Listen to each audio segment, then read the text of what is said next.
It's cool, just lying here on the floor. Cold towels, my feet against the door. How long have I been in this space? Arms over eyes, help me retrace. How did I become the doormat here? Memories spinning around my head seem pretty cavalier. Little by little you take control. It's a little uncivil how your game's in motion. And I don't even notice that I'm playing your game. Do you leave me alone thinking I'm the one to blame?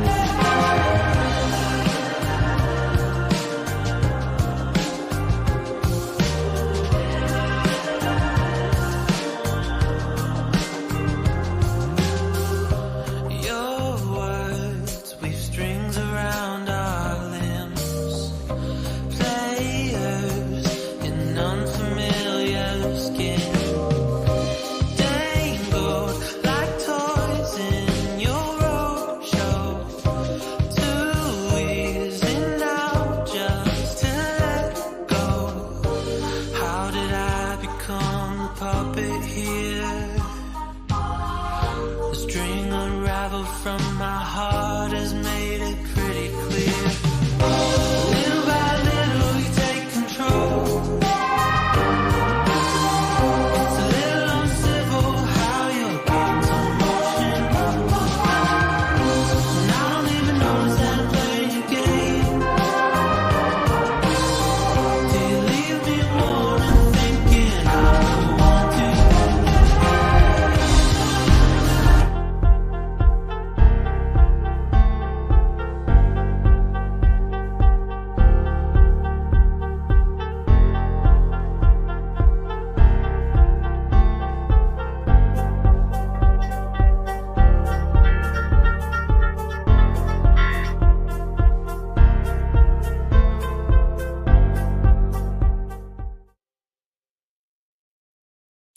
Hello, everyone. Welcome to another episode of People Who Inspire. I'm excited to have this episode, having this special guest. Ahmed is my guest, and we go a little way back. And so it's really nice to connect with him. And every week, as I say that, for me, success is more about the journey and not necessarily the destination. The journey is what builds the capacity of the individual. The journey is what brings the lessons, the failures, the successes. And so having someone like Ahmed on my platform, I'm really privileged and I'm excited. Hello, Ahmed. How are you? Hello, how are you doing? Good to see you again. Thank you. Yes, Thank you yes. for inviting me. I'm really happy. I'm happy to to have you on the platform. And you know that we first met somewhere in 2015 at the Policy Center for the New South annual event, the Atlantic Dialogues Conference. And for those of you watching, since I met Ahmed, sorry, I've been following his work and I've kept in touch since that time. And he's a fantastic individual, and he's really passionate about impact and creating businesses that have the impact that is required. So, Ahmed, I'm not sure, but do you remember the details of when we first met? Yes, I remember. I remember approaching you, and but let me say this. First of all, thank you Yes. for inviting me, and thank you. I'm honored, and hello to everybody who are listening to us. And you followed me, and what I liked about what you're doing is that you, with your position, what you have achieved all those years, you are a great inspiration for many of us, and for me too. And also trying to use this to inspire others. That makes you the great person he wanted always to stay in touch with. And I know I asked him many times for different things, and he always with big smile, and you're always there. And I remember exactly how we met, and I was you were shining, a young guy, and I said, this guy, he's going to make it. It doesn't matter what he's going to do, but he will make it. And I've seen that in you those days, and I remember you were hesitating to do something, and I said, "Well, Yes. no, let's go." Yeah, I remember. You remember, right? Yeah, that's Yeah, how we talked. yeah. How we started talking. Yes, and you know what is interesting is I think you introduced me to one, I think Greg Horowitz or so at the event, and yeah, I kept in touch with Greg as well. Really? Yes, I actually wish him happy birthday every year. Yeah. Wow. Yeah, it's really awesome. Yeah, it's really awesome. And for me, that is the power of connections and the power of networking, because I believe strongly that the impact that we want to create definitely is amplified, when we connect with like-minded people and we kind of feed off each other's energies and passion, so it's really awesome to have you here. So one of the questions that, in fact, someone asked me, I think an hour ago, he said, "Oh, can you tell me about who the speaker is?" And I told him to tune in because you are going to tell us about who you are. Because it seems a lot of the young people who have seen the poster are very much enthused to hear your story. So can you tell us a bit about yourself? Who is Ahmed? Where did you grow up? Up until now, what are the various, let's say, key milestones that you can share with us so we get to know a bit about you? Yeah, of course. It's stories of young immigrants are a little bit similar, but my story is not one of its kind. But in my path was a little bit complicated as being a son of an immigrant, and my father was living in the Netherlands, my mother also in the 80s, and I'm a kid of 10 kids, a family of 10 kids. So competition is very, very high. Yeah. And where you're in the middle, that doesn't mean that you are the center of the attention. So The you attention, you have to fight for that position. So you have to, to do your best. And we have great brothers and sisters who, were pushing us to the limits. And I was, as I said, son of an immigrant means that I was born and raised in Morocco. I was born in a little village, oasis, somewhere in the south of Morocco, and I grew up in a Meknes. And then when I almost finished my undergraduate studies and before going to university, my father decided to take me to the Netherlands when I was 17. So I moved to the Netherlands with very little luggage, to be honest, at the time. Because you don't have a university degree, it's very tough to get somewhere in Europe. And in the Netherlands, to go straight to the university and to have the right level that you really deserve. But even if it was a nice struggle to go and study Dutch from zero, from scratch, and I did it for 2 years. I did electrotechnic, and I always had this mindset of, when I was in Morocco, I had ambitions. I shouldn't lose those ambitions. Doesn't mean when you go to Europe that money and jobs can distract you from your ambition. And I know what happened with a lot of people in my age at that time, because it was at the late of the 80s. So I kept believing that I have to pursue my studies. So, and at that time I was also thinking, what kind of studies I have to do as an African boy, was a Moroccan boy, if I might come back one day. So you imagine that this is something that was taking my, any decision I take in my future is how to go back someday and try to build where you came from. And that was something that I was believing in since I was 17. And I feel like, studying is good, but I have to do a study which is internationally recognized, and wherever you go in the world, you can use it. And I studied information science and computer science. And okay. And 1997, I became an engineer, which was actually something that I never thought of. And yeah, but next to that, the most important part of all this is I was studying, but at the same time, I was doing voluntary work, because voluntary work was something Okay. that you build soft skills that you don't get at school. I mean, we're talking about soft skills, especially in Europe in the 80s and 90s, was also something new. It was not like, it's not something like, yeah, it was there. So having this, this background of being a student and having good degree, and you can have a job, and we were the internet bombing generation at that time. Yeah. I mean, my second year, I did my internship in Egypt. People said, "Why the hell are you going to Egypt?" So Wow.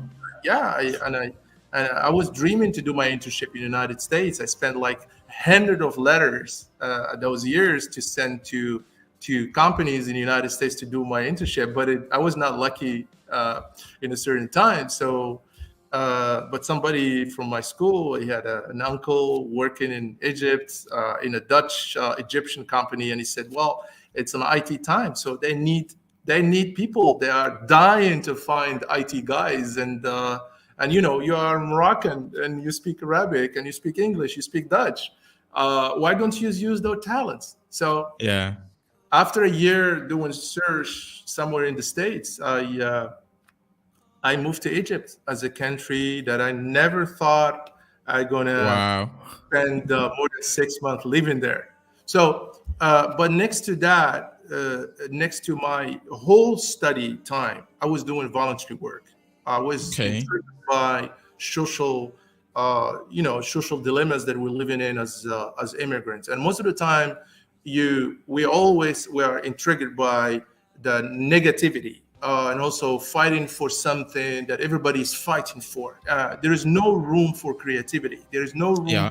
for innovation. If we fight for racism, everybody is going to do racism. Nobody is saying, "Oh, let's do fight racism." At the same time, let's do leadership development. Our youth, they need Yes. leadership development. They need other skills than just fighting, fighting crimes or fighting, social dilemmas that everybody has, that every immigrant has.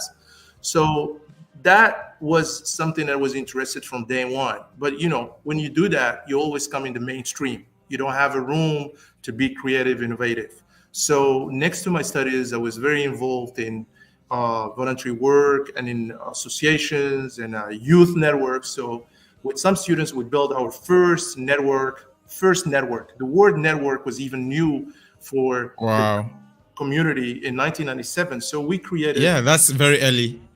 we created the first network of high educated immigrants, and mainly Wow. focusing on Moroccans. So, and it became a network, and we organize every month. And I remember, Hmm. reading all those, the great examples. For me, Malcolm X was a great example. People Yeah. used to call me Little Malcolm X at that time, because I believe that the power of change is being a good organizer. So coming back to your question, what is my background? I was, I was a student. I moved from Morocco when I was 17, and I studied information science and computer science. And at the same time, I started very early building networks and organizations to empower young minorities. That was actually my thing. So Mm. I finished my studies and moved to, And yeah, sorry. yeah, I was trying to follow up. So at the time, so if I look back, right, the fact that you did computer science and eventually became an engineer, I mean, at the time, computers were not too, let's say, commonplace, So what was the motivation that like got into computer science? Why not, let's say, The law or motivation something was else? easy. The motivation was easy. In the year that I started in 1992, I mean, the whole world was collapsed at that time. There was no future in automatization. In a half year, when Netscape appeared, Yeah. that browser, the first browser that we had, and Windows started evolving. So the next half year, the world has changed. So we became Ah, okay.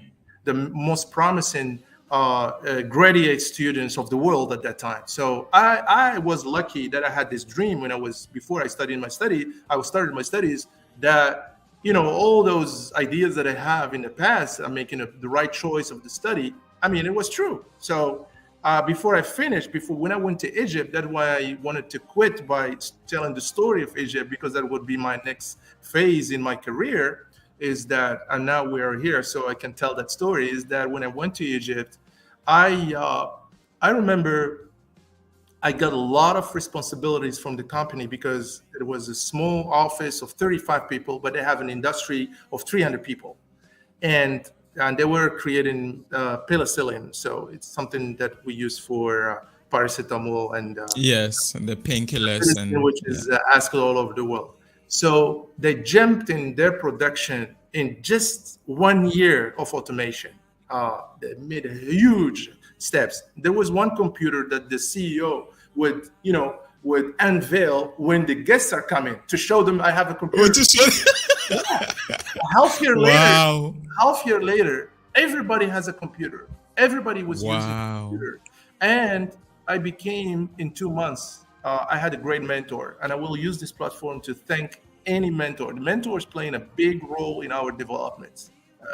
And believe me, no mentor, there is always a lack somewhere in your development if you don't use one, even if it's a closer family member or as a friend. But you really need to use it. A mentor believes in you, pushing you to the limits. So I had a great mentor.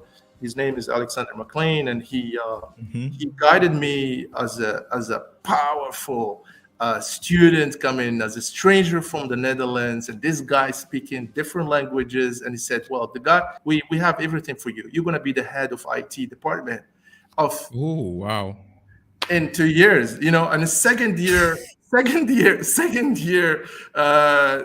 student becoming the head of my 6 months. That is a lot of responsibility.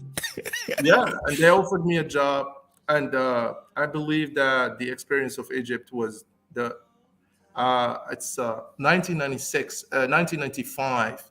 I believe that since 1995, I would say I never had a better job than that one. Wow. This is the most beautiful experience in my life. That was my internship in Egypt. So I keep remembering. I keep saying that even in 2022. So that's amazing. That formed me, and I came back as a lion. When I came back to the Netherlands to finish my studies, there were no limits. I was too ambitious. I was like, yeah, I can. If I can handle my internship in other part of the world, I can create more. So I came back and I started building this network of high educated Moroccans. We became the largest in the world, in 2,000 members in 5 years. So because we were organizing all the time, so I said I was inspired by different good revolutionary leaders in the world that said, like Malcolm X, he said, "Don't whine, organize yourself. No organization, you never progress. So you should keep organizing." So that's what we're doing to create a network. You cannot create a network by shouting or by telling them, "I'm great." No, you can create only networks by organizing yourself. And that's what I was doing till nowadays. Wow, that's really, I mean, it really got me thinking how, important an experience like an internship, still lingers in your memory. And for you to even say this is probably like the most exciting job you've ever had, that is really crucial. And, I've had a lot of my guests, referring to that single experience in their lives that kind of gave them either an idea or gave them that inspiration. And obviously for you, this internship is that single event that probably, gave you that momentum. And when I think about the fact that now you are in the space of, creating impact, right? Between that time and now, like you said, you've never looked back. You still pushing to create impact. What is the point that, or maybe the event or the point at which you said, okay, I want to be an impact social entrepreneur? Like what? Because obviously the internship was with let's say a traditional company, but between that time and when you decided to be a social entrepreneur? What happened? Like, what was really the deciding, influencing factor that made you say, look, I'm going to live the rest of my life to create impact? Yeah, great question. When you work in IT at that time, there was a lot of, a lot of work, enough jobs everywhere in the world. So my dream came true at that time. But when I was working for an IT company, I didn't feel that I was given the max I can. So I was working 40 hours a week at the company and 60 hours doing volunteer work. And I wanted to combine those. Ooh, It was impossible. It was impossible. wow. So, That's, the only thing that make that because I felt myself much better doing volunteer work, but volunteer work sometimes doesn't pay your bills. So I wanted to have the same impact, but with my own intention. My company doesn't offer me that. I mean, in these years, of course, you can go to any company and work on the sustainability department. You can work for the CSR department and stuff like that. But in those years, that was like making money. Making yes. money. IT is just making money. You put some consultant somewhere, you ask a lot of money for them, and that's it. So I didn't want to be part of that change that we were going through. The most important thing is I wanted to keep doing what I was doing with my volunteer work. I want to keep doing what I was doing with impacting the society, changing things in our society. Because at the end of the day, we see those problems that we have in the 80s, in the 90s. We're repeating them at the moment. Racism is growing, inequality is growing, unemployment is, everything is repeating itself. And at that time, I felt like I have to innovate. I have to change things. So the only thing that might give me that is the ability to check your abilities if you are able to do so. And I checked that when I was a trainee in Egypt because I felt that I have more competences than just a manager. I felt I was an entrepreneur. It's to Yeah. taking the risk to go to another part of the world all alone, leave your family, and at the same time is to feel, to score and to show them you really have more in yourself than what you feel that you had. Because if I stayed in Holland at that time or in the Netherlands, I would do an internship, I would succeed, I would get my good marks, and that's it. But I would never discover, the who am I. So the only Yeah. thing combining that with my future intentions is to be an entrepreneur. It gives you the freedom to navigate in the society as you want, but also in the business as you want. And that's why after I worked for 3 years in an IT company, at the same time, parallel to that, I was doing this volunteer work continuously, inspired by network, by meeting new people. I launched my first company in 1999, and actually Oh, operationally wow. too with partners. We are totally in a different field, combining my background with the social work I was doing and with the social impact I was trying to create is to do a consultancy company focusing on diversity and inclusion and marketing and communication. So we do that. So we grew up from 4 consultants to 22 consultants in 7 Oh, years. wow. Yeah, we became very successful. We were working for corporate industry. We were working for, government. We were doing researches. We're doing a lot of things because, we grew up in a time that you have 9/11, we have terrorism, Yeah. integration. The Netherlands had the first minister ever in the world of integration. So Europe becoming kind of the agenda of immigration is integration. So we are a target. So and there was business was enough to do, but there was less knowledge about this subject. So we were one of the pioneers in this field in the beginning of 2000. So that made also our business very successful. But at the same time, the challenge is bigger, and the network also was growing very fast. So that's actually how I moved from consultancy, IT company, or IT job to a business with impact. Because I believe if you want to have an impact, I have to be free to introduce my tools, to introduce my ideas, and also to take any path I want. If I don't like the client, if I don't like the philosophy of the client, if I don't like a certain thing, I don't have to do it. You don't So have to do it. Yeah. I created my own project, I created my own foundation, I created anything I want, and so on, I can move on. So, and this is the spirit of an entrepreneur. So when I believe I can do that, I started actually thinking this should go beyond the work we do, not just integration. It should go beyond, beyond the education system. It should go beyond the entrepreneur. system. So we started also building networks of entrepreneurs with with minorities or with migrant backgrounds. So we started also to prepare or to offer our blueprint to other minorities. So that Okay. experience is something that also, you are inspired by others, and the most beautiful of this work is that you are able to share, and it doesn't cost you any penny. Yeah, and I think you made a very very salient point where when you get to a point where let's say the things you're passionate about is taking, let's say, 60% of your time, and your traditional work is taking 40% of your time and energy, then you need to consider, okay, so what really is my job? And following your passion. For me, since I met you, what is the common theme that I've seen with everything you do? Because I follow, the progress you've made, and we'll come to the climate launch pad very soon. But for every activity you do, I observe that you go all in, with the passion. And I remember you did launch a book that highlighted young people in the Netherlands. Maybe you can talk to us a little bit about that.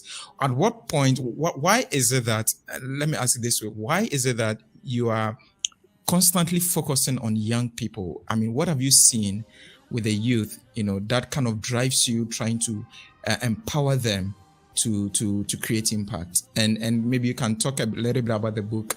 I think is it the 100? Forgotten actual 180, title. 180 Yeah, now. 180. Yeah, yeah. To look, Prince, you have a beautiful name, by the way. Thank you. Yeah.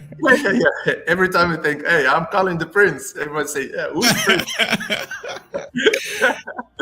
So I say, I'm famous. I have a network. Yeah, yeah. So look, when you know your background very well, you know where you came from. We came from a very poor environment. You know, what your path was. It was not that easy. So we didn't come from fancy places, rich families. You have to build things by your own. We didn't have examples in our family. My father was a cleaner in a hospital, so I mean, Wow. I could take his job and be and be satisfied and build a family, and that's it. But my ambitions, are totally different than his. In his time, he was fighting to feed a family of 40, 30 Yeah. people. But in my time, he gave me, of course, my parents gave me the platform, of course, to develop myself in the Netherlands, and I see the environment, and I believe there is something to make out of it. But I've been in that path with a lot of young people like me struggling also at the same time. And at the same time, you get married, you have kids, and you see also the struggle that I have at school, that I have somewhere else, and so many other people are not like us, are having less opportunities. Look at Africa. I Yeah. mean, look at Morocco, where I come every month now, and I do training in different universities by myself, and it gives me a lot of energy to do that. Without as a volunteer, and I love it because I know where I came from. I know that those things we didn't have, those things nobody showed us how to do it, and we built it by ourselves. But at the same time, as I told you, I had great mentors that they facilitate a lot of things in during that journey that we had. And I think I was inspired by that, and it's something that I kept doing my whole life, and I still believe in. And I think also it's my purpose in life. It's not earning money, it's not building big businesses. No, it's having an impact on the society. Since 2 years now, I teach at the university, business studies in Amsterdam, and one thing I believe in, the next coming generation that we are preparing for the business market. They cannot be business people without having an impactful mindset. Yes. This is something I believe in, and if I can show people what my path was and how I can mentor them also to have this mindset, of course you can make money, of course you can make money, but do it please with impact. not telling me I'm going to do CSR and take 10% of my money. I don't know where that money is coming from, and I'm going to give it Yeah. to charity. No, it doesn't work. You have to include your charity mindset into the business and not the other way around. And this is, I mean, coming back to your question, of course, and this is what inspired me. My background is very important, where I came from, but at the same time, it's just my philosophy of life. You cannot, I've been an entrepreneur. For a lot of people, probably I was a very successful entrepreneur when I had 22 consultants. I had a fancy car, I had a fancy office, I got the queen. Yeah. Yeah, great. But at the same time, I believe what I was doing. Every project that I started myself, because the entrepreneurship also gives you the ability to set up your own foundations, set up your own initiatives, and pay them Yeah. yourself because you believe in that. True.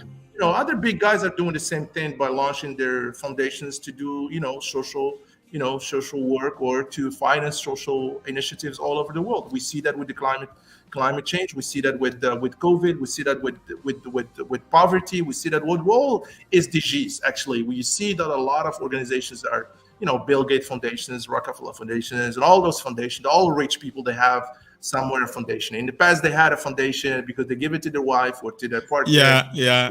Busy for a little while and to do some funny things in a village and say, yeah, we are doing some great work. But now Exactly.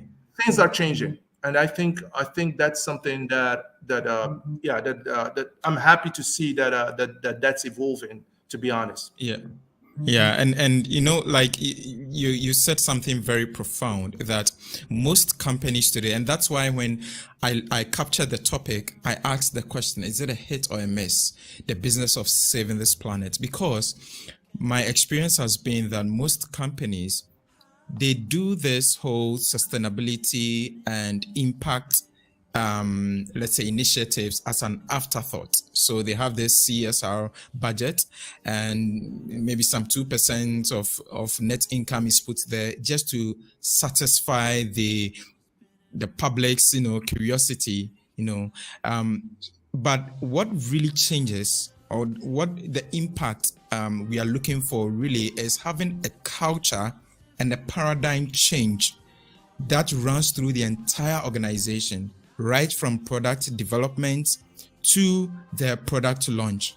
To have this impactful mindset: where are my suppliers getting the raw materials from? For example, are they using child labor to get the raw materials in developing countries? The entire value chain is critical. And from what you are saying, I believe that you are looking at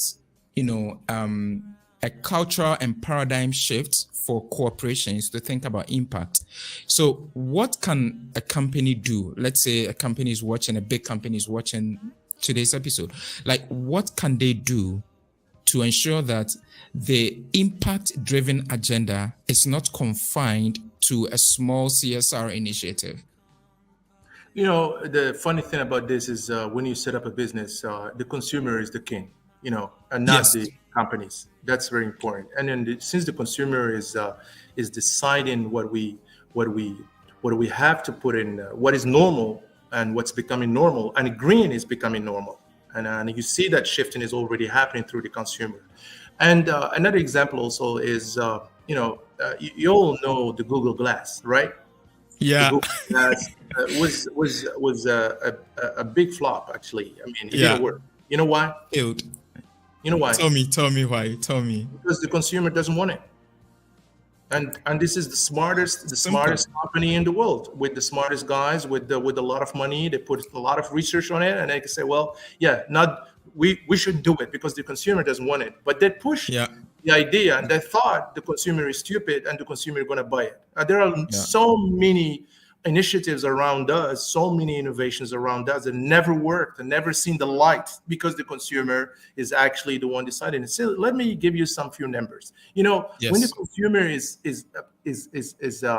choosing the green, which becoming a normal thing, and something that it's similar can be observed on the consumer side, and some studies have shown. I have some. Let me check here. I have some examples. Almost Sure. 80%. Almost 80% of the North Americans want to know the origin of the products they buy.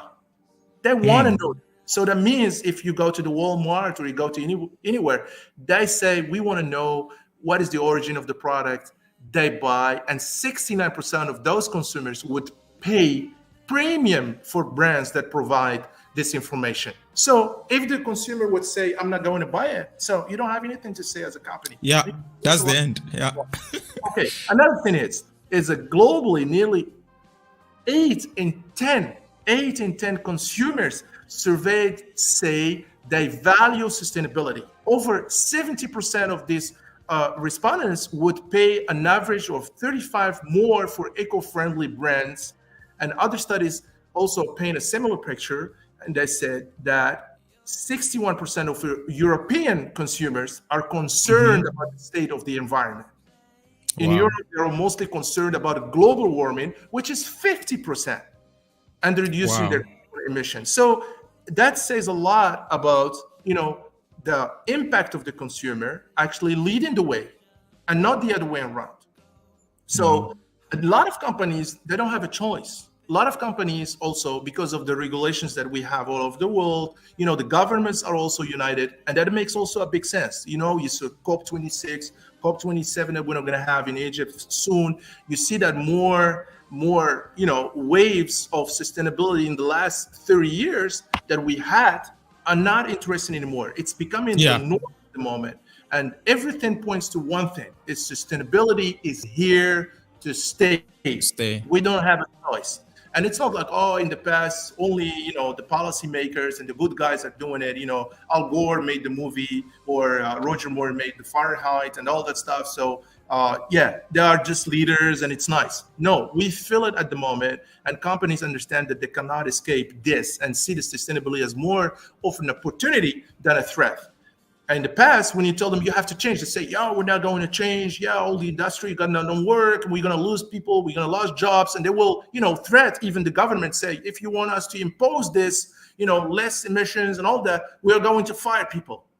But now the dialogue has changed, and I think that's also something that we, you see with funders, with the VCs, that also they have, and startups. This means that sustainability is less about making a positive impact. It's rather how to adapt to the change of the global production function and how to profit from it. So that's why also we teach the new generation, you can make a profit, but with bigger impact.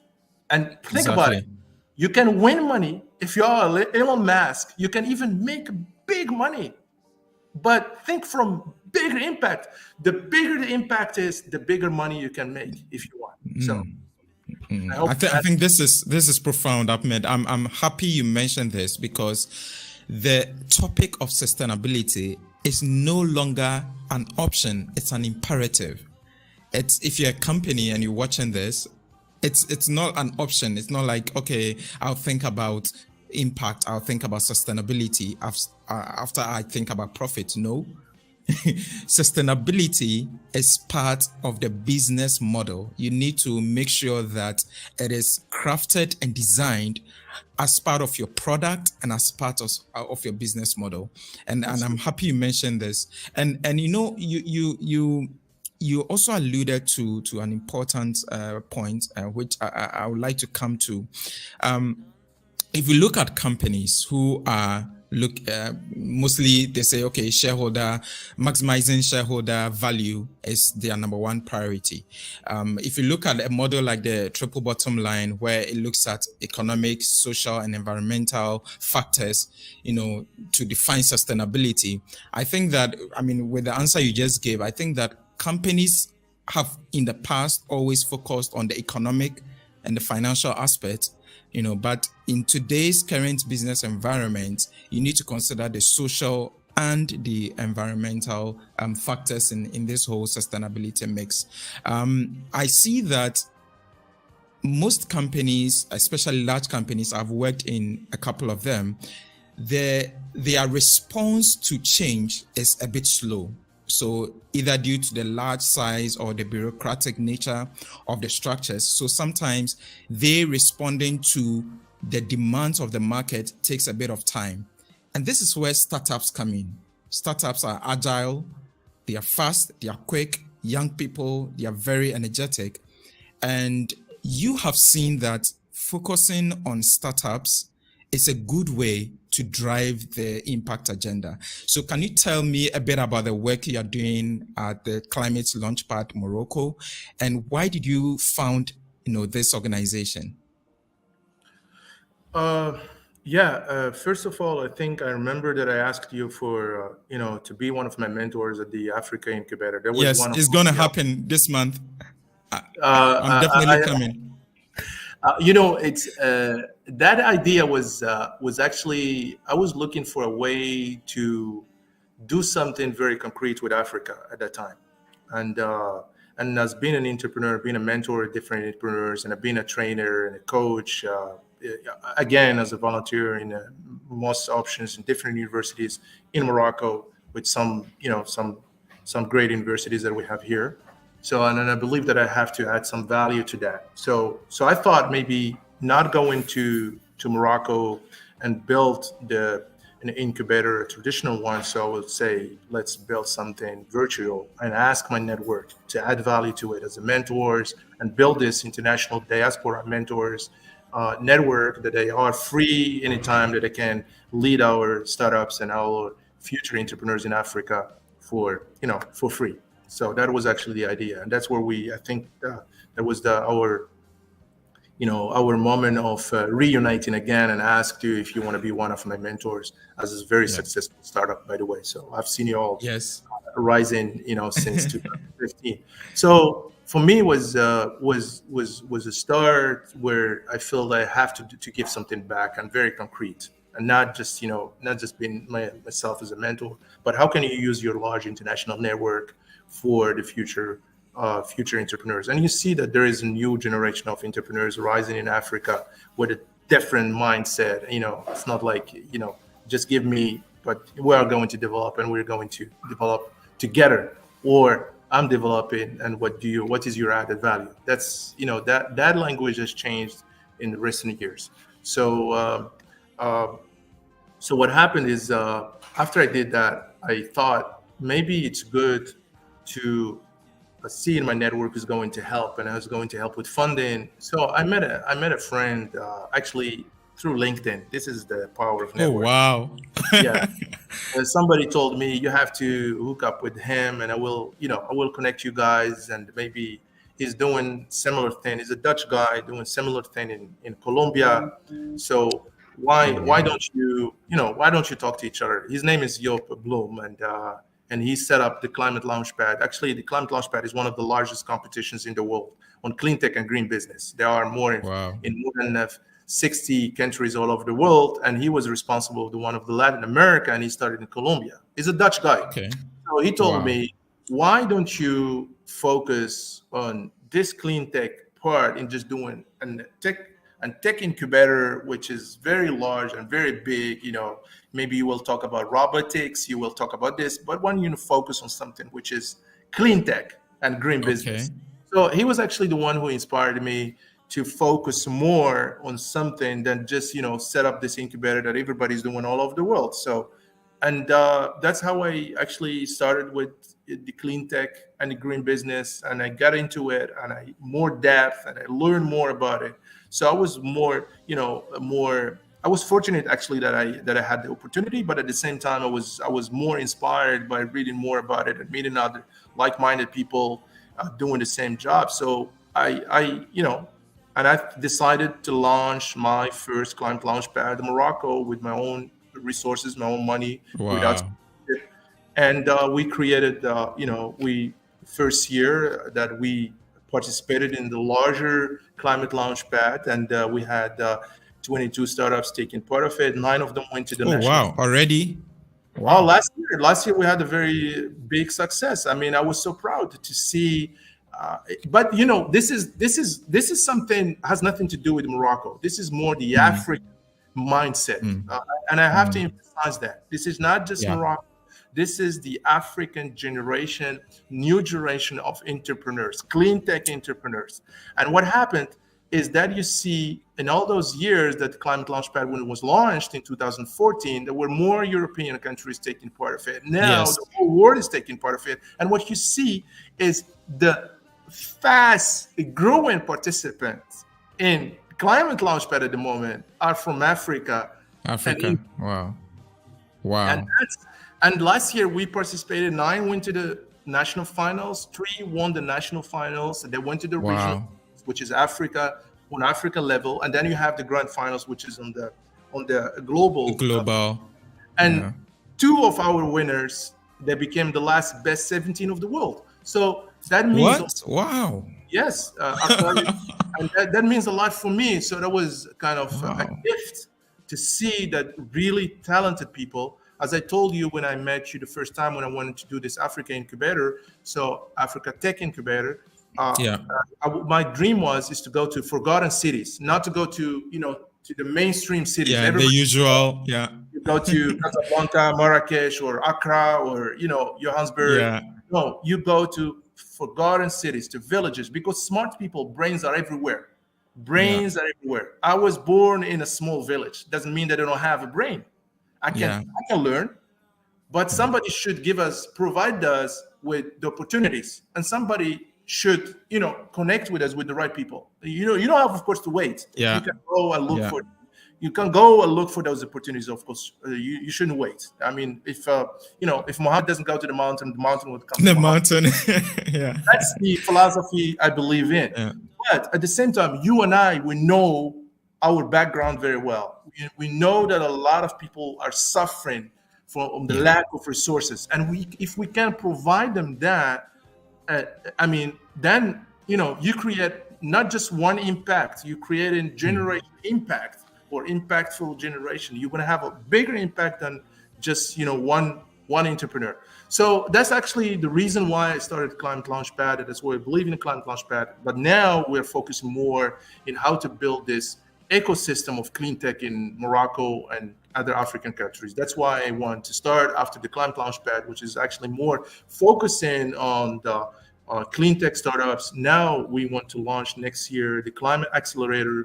It's more for startups to scale ups, and we want also to launch a marketplace where we bring investors with the startups together. And of course, because any startup would need funding, to develop themselves, and funding is a crucial thing. But a lot of people they have a lack of networking, and this is something that we can help with.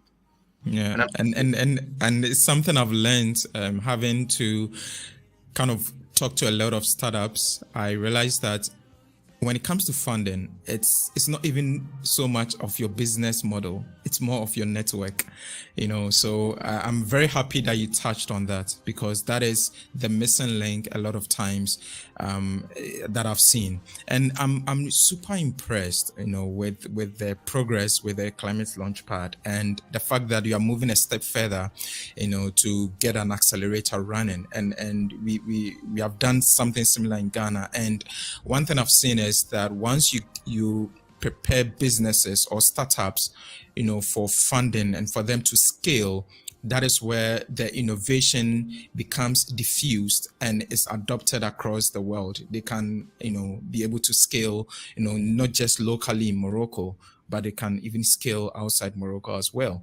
And I'm really intrigued that within this short time you've been able to build these organizations. And if I want to look at coming back to the startups, if I want to look at what is from your experience, what is the number one pain point for startups as you interact with them? What is the common pain points that seems to run through these startups, and what can be done to address that pain point? The word startup is the start of an adventure. But before you start an adventure, you have to be willing. You have to have the ambitions to do so. You have to understand that there is no way back. Yeah? That's very important, because that's where you have the resistance wins and the progress that you maintain wins. So it's like being an athletic champion. You're not going to be a powerful, a powerful or a champion if you don't believe that you're going to be a champion. You're not going to Yeah. be a champion without training. You're not going to be a champion, by saying, "Yeah, I'm the best," and being arrogant, and you're going to be there. No, you need a lot of skills, to develop that. So you have to be willing to learn. You have to be willing to be, self-criticize, self-reflection, but also you have to have the passion of not giving up, not the passion of giving up, but the passion of giving up. I mean, this is something that powerful startups actually made them powerful, because it's not to, the will to proceed, the will to believe in what you do. I've seen a lot of startups that I coach where I see that they sometimes it's just like, the money is, it's not coming, so I'm going to give up. And they have great ideas. Yeah. And they give up very quickly. And I think that's something that I try to teach, or I try to, to share, because we're all learning to share this kind of things with the startups is believe in what you're doing, but keep working hard for it. But what funny thing about hard work is, once you realize it's not hard work, but it's hard work, you're gonna love your job. That's what happened. That's what happened to me when I was working more than 120 hours. Wow. You know why? Because I loved organizing. I would sleep, dreaming, being a great organizer. I would, because, it's like an artist. When you are a great artist and you love the stage, it doesn't matter if it's a weekend. Yeah. Or it's, it's night. When you enjoy it and you're not really that tired physically, but mentally never, you are going to grow the business you're trying to set up. The impact you're trying to create. And believe me, if you think it's going to have an impact, you will do more. It's like people in the revolution time. They started with 0 penny. They started, even the ones who led the bigger wars, they never started with guns and said, "Come, let's fight." No, come, let's change. Let's fight for our rights, or let's fight for something. And then people will come and they finance you. People will come and they support you. People will come and say, even family members, they see you're dying and they'll say, we will spend every penny on you, because we believe in your passion as an impactful entrepreneur. Yeah. And this is exactly, we see that not just in entrepreneurship, we see that with different things. So, and I'm trying to make that, I'm trying to use the revolutionary people as entrepreneurs. Because yes, and they are, I think so. If we look at almost every innovation that we are using today, it started as an idea. And I remember, I think maybe 2 weeks ago, in one of the sessions, I said that we underestimate the power of ideas and vision. People think that it's always all about the money, but like you rightly said, the people who caused revolutions in the past, in history, had nothing. All they had was, this is the impact we wanted to create. This is the effect we want to have. And they're able to kind of mobilize people. I think there's Simon Sinek captures it very quite vividly in some of his presentations, where he talked about finite and infinite games, that many companies think that they are in the finite game of win or lose. So that is why they just focus on profit.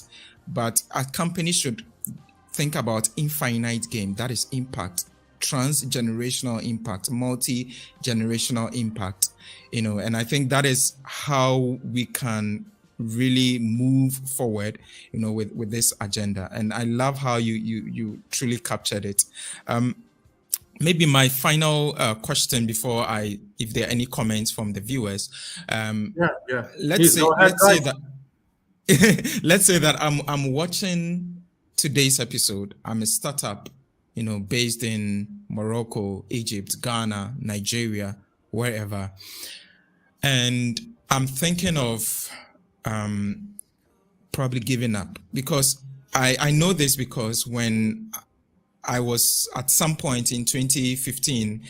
In fact, I think after I left Marrakesh to come back home, I started together with some friends, Kumasi Hive, which is this innovation hub we started. And when we started, we couldn't afford to pay the rent at the beginning. So to cut a long story short, we're somehow homeless, so we had to stay. We living at the hub for a couple of months because in Ghana, if you wanted to rent a space, you need to pay 2 years rent advance. So after we did that, we didn't have any more money. So I'm saying this because sometimes, like you rightly said, it becomes daunting, it becomes difficult if you want to create an impact. What word of advice, would you have for a startup or a young person who has, a social enterprise in mind and is faced by so many roadblocks and wants to probably give up? What word would you have for such a person watching? I would say, in some cases, being actually confronted with this question in reality, not just as a question, but people who live the same. I always say, there is a big network out there who's ready to help. You have to be, willing to ask questions, ask for mentors. Mentors provided me with space. I didn't have to pay. My first ever. I'm not saying this is the solution because circumstances are always different. But I've seen guys sitting in a school building and they have all the facilities given by the school, but they never used it. But they were saying, we want to have a fancy office. Why do you want to have a fancy office? Why? Is it because of materials? Is it because of the status? I remember my first job or my first assignment. Before getting the assignment we were sitting somewhere in a house, in an office, just to have an address. And in the same month, I was sharing the stage as a speaker with the Minister of Employment, the Dutch Minister of Employment. When I finished the whole story and I did my thing, it was prime time for me, but you did your job and finished. And a lady came to me and she said, "I'm looking for you." I said, "Why?" Wow. She said, "Yeah, what you just said is so good, and I want to know who you are, and I want to work with you." And in a week time, we had our first biggest assignment as a company, as a startup. And that's amazing. You know what? They gave me, one of the sponsors of that project gave me a room that was at that time the company Deloitte. Ooh. They offered an office of 6 square meters, but I was happy because they sponsored that project of the municipality at that time, and they gave me the office. You know what we did? Wow. We just had a drink, networking. We asked the guy, "Thank you for the office. I want to take you to a Moroccan restaurant in Amsterdam," and this guy was a partner at Deloitte. He said, "Yeah, I like Moroccan food, so let's go." So we went to the Moroccan restaurant. We had fun, and he started thinking, these guys are different. I've never seen, he never seen immigrants probably in his network. And now they are entrepreneurs. He was like, "Yeah, we have entrepreneurial mindset. So let's talk. Yeah, let's talk." So he said, "Hey, why don't you give me just this small office? Why don't you give us this same office and then with 4 chairs so that we can come with all partners and sit here?" So they gave us an office for 1 year without paying anything. Wow. But we provided them with services of consultancy on diversity and inclusion in 2001 at that time. Wow. I remember the guy was passionate about being seen as greedy entrepreneurs. We wanted to make something out of it, and that's what inspired him to help us, and not the other way around. And that's what I'm trying to say. When you're looking for solution as a startup, try to use your network, and don't start with networking when you are already done with with your With stuff. your, yeah, yeah, Just start from being a student, start being as an employee somewhere. There are always people out there that will help you to shine, but you have to find them. Don't ask for them, but they will help you. Show them that you are a shining person, that we believe in you, and we want to, we want to invest in you. That's the same thing with the VCs. There's a lot of money out there for the clean tech and the green business industry. They're just waiting for smart startups. And believe me, that's material things, and office. We have co-working spaces everywhere in the world. You have your own house. You have a lot of places where you can reach out to the universities, for example. A lot of places where you can find the right people to help you with your with your startup. So it's not just in Ghana that you have to pay 2 years rent. It's everywhere. It's everywhere in the world. But if you are smart, startup, you will get a lot of things for free. And I believe in that. And I got that too. And I'm not just once, but in different moments. So yeah, as an entrepreneur, you have to cut, stupid budgets, and you have to be smart to leave the money for yeah. something else. Let me tell you one small story about impact and about Yes. how people can come and when you inspire people. There is one Yeah. of the greatest project I did in my life. The greatest projects. I didn't say the greatest experience. The greatest experience is in Egypt, but the greatest Yeah. project I did, I was inspired by a Christian family in the States. I had a dinner with them, and Okay. since the moment I get in their house, they treated me very well, and they even refused to drink alcohol without my permission in their own house because Wow. guy is a Muslim, is coming in our house. Yeah. Even the food was fully halal. You know what? Wow. That's the hospitality that's for me, that was the highest level of hospitality that I ever had. That was in Minneapolis, and it was in 2004. And at the time, we had these terrorist attacks. We had this Yeah. clash of civilizations. And as a Muslim, I feel like, well, this is big. So how can I use this experience and bring it back to the Netherlands and use it? Because the clash of civilizations actually caused a lot of damages between the different cultures, especially Muslims and non-Muslims in general. Yeah. And of course, the stories and after that. So I launched in 2005 the first Ramadan festival in Europe, and I did it in first. Oh. We came with the idea. When I came with the idea, everybody told me, "This is a great concept, but can you do it? But just do Yeah. it." And it's the next coming 2 months. That's in Ramadan. huge. Yeah, and it's the next coming 2 months in Ramadan. I say, yeah, I know my culture very well, and I have this, I have this innovative social. It's a social innovation. I have this innovative approach from marketing perspective, but also from organization perspective. I say Ramadan is the only month that the Muslims are open. They open literally Yeah. their doors for you. And if Yeah. you miss Ramadan, so you miss a big opportunities to connect with the Muslims. So I say, go ahead. So I got the money. I was asking for a little bit money. I was asking for a little bit of money. I mean, having a festival of 30 days or 40 days, it's not easy. Yeah. Because I was in the That's event huge. industry. I was in the event industry, so I wanted to use all the ideas that I have in those 30 days. So I was asking for money. You know what? People that were calling me say, "Are you really sure you're gonna do this?" So I got money. I ran it for 9 cities the first year. Second year, I ran it in 18 cities. The third year, What? 14 cities and 5 international cities.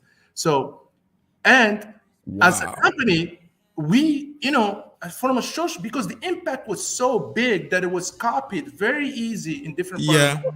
That's the reason why the United Nations gave us a prize in 2009 in Istanbul as one of the best projects connecting Muslims with non-Muslims in the world. So Wow. that's the impact. And it's not about money. I believe, from my perspective as a Muslim, I thought we should find a way to connect with the other. We are not what people are saying about us. And if we Exactly. keep silent and doing stupid project as everybody was doing and writing small article here and that, no, we have to bring the whole Muslim community probably, fighting with you and showing the wrong side of what people are saying about us, that we're not willing to connect. And I Yeah. use it as a momentum, or I use that as a tool to connect people back together and and that was that. I did it for 3 years in the Netherlands and in Norway and in Wow. Belgium, smaller scale. But Holland was on a larger scale, and that's something really Wow. I was proud of, because it's something that you just introduce. You think, well, we do one activity, that's enough. No, it Yeah. became larger and larger. Yeah, this is also a way Wow. to create impact, and you can do that with social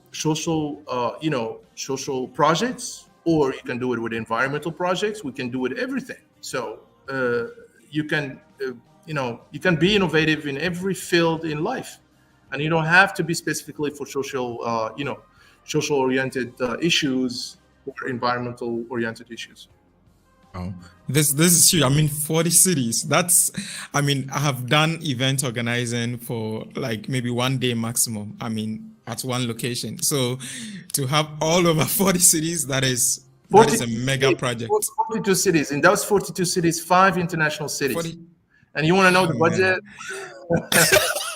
That Oh people man. come to me. Even the first time was, the government was very, they loved the idea. We had Yeah. the prime minister, the first time in the Dutch history that the prime minister did a live, a Ramadan Mubarak, what actually other leaders in the world are doing, but it was the first time that he did.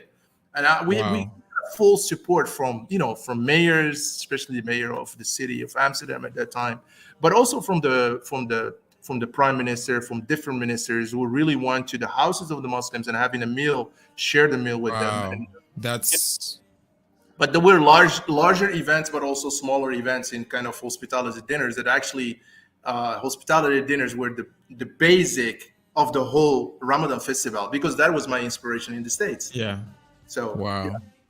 Wow. I mean, it's amazing from how you just took an experience, like you said, from the States, and then converted or transformed that experience into like a whole national and international, satellite events. That's, for me, that's huge. I have a comment from someone that I would like to put. I think okay, so this is just a contribution from is Aidan Malamo. He says the triple bottom line: people, planet is equal to profit. So I think he's watching from LinkedIn. Thanks, Aidan, for sending this through, just as a contribution to the discussion. So I think our time, we are 7 minutes over time. If you have any final words before we wrap up, the floor is yours. Please feel free. I don't know. Of course, all I can say is I really appreciate what you're doing, and I think that's the most important in all this. I mean, you can have different people with different views, but you are the one actually setting up this platform and bringing people together to share their stories. At the end of the day, we all can learn from each other. And, you can choose the story you like, of course, and it's also one of the reasons why I'm doing this. And I believe also that other leaders should do the same, and should support the initiative and take the initiative also to the next level, if need be, or if you feel that there is a big need in this. My last thing that I can say is believe in yourself, believe in your abilities, believe in what you do. I know Obama said it once: I don't want you to believe in me being the next president, in my abilities to be the next president of the United States of America. I want to believe in yours. I want you to believe in yours. You should believe in yours. I mean, we just say what we what we think, what we learn from. We have different environments where we grew up in. I'm not someone who said, well, this is the list, or this is the checklist that you have to take. And I sometimes I really get upset when I see all those lists, and I think, well, yeah, you should do it the same. No. We have some basics in life. Is education. Try to focus. Try to study. Don't compare yourself with the others, and don't compare your success of the level of your success with others, because it will only limit you. The only thing that you have to do is to discover your limits and go for it, and believe that there is something out there waiting for you, and there are a lot of people out there wanting to help you. And I would do a shout out here, and I promise, I promise, if it's not just talking, but I would say, well, if you need any help, reach out, to Prince or to me. And we have many soldiers out there who are our friends. We can also hook up with them.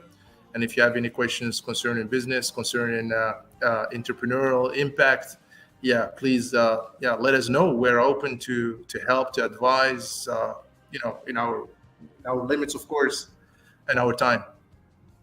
Yeah, and that's a perfect way to round up.